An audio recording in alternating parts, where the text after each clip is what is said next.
дар ҳошияи маросими савгандёдкунии президенти ҷумҳурии тоҷикистон асосгузори сулҳу ваҳдати миллӣ пешвои миллат муҳтарам эмомалӣ раҳмон бо пешниҳоди мақомоти иҷроияи ҳокимияти давлатии ноҳияи восеъ ва дастгирии соҳибкорон оилаи қодировро ба муассисаи давлатии хонаи интернати бемориҳои рӯҳии ноҳияи восеъ кӯмаки яквақта расонида шуд.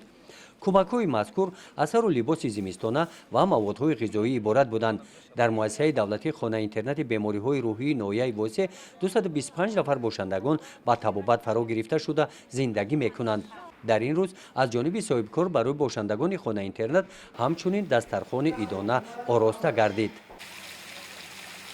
муассисаи давлатии хонаи интернати бемориҳои рӯҳии ноҳияи восеъ зери таваҷҷӯҳи ҳукумати ҷумҳурии тоҷикистон қарор дошта барои бошандагони он дар самти нигаҳдории тандурустӣ ва истироҳату фароғат шароитҳои мусоид фароҳам оварда шуданд.